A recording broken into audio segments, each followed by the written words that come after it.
This is Rima. She is 13 years old and lives in Bangladesh with her dad.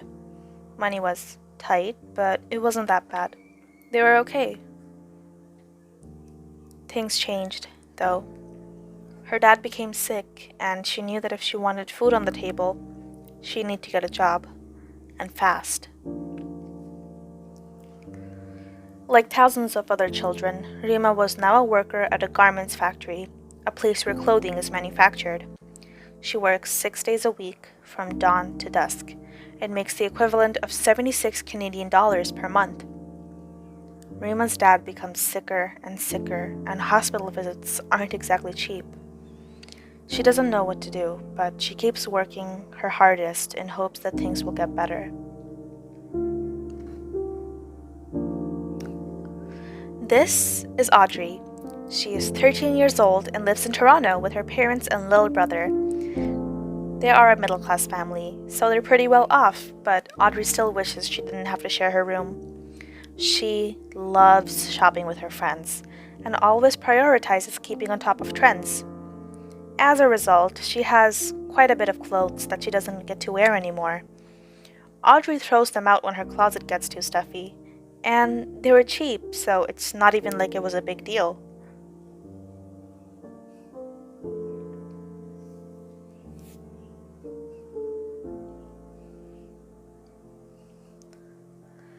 The fast fashion world is notorious for the exploitation of workers in the industry.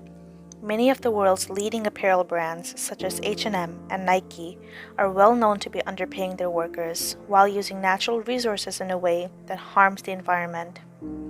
Well, how bad can it be? Here are some statistics. 70 million barrels of oil are estimated to be used to make polyester fibers in our clothing, and 65% of the clothing we wear is polymer-based. A polyester shirt produces 5.5 kilograms of carbon dioxide, whereas a cotton shirt produces 2.1 kilograms of carbon dioxide. The fashion industry is responsible for 10% of global carbon dioxide emissions and 20% of wastewater.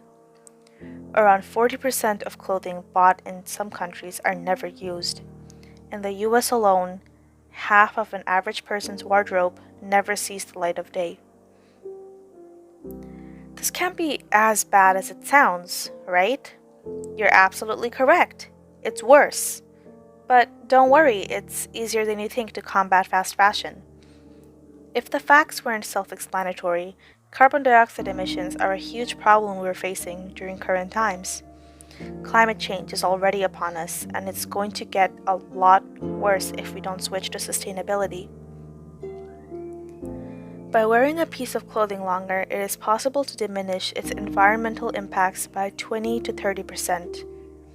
If you really want a new wardrobe, you could always go thrifting or trade pieces with your friends. There are good options if you want to buy from stores, too. Fashion brands like Threads for Thought are a good ethical alternative to most popular chains. All of their clothing is recyclable or organic, and the factories are held to the highest standards, ensuring proper treatment and safety of the garment workers. Every little measure you take to battle fast fashion is a step towards slowing down climate change. Remember, the future is yours to own, and let nobody tell you otherwise.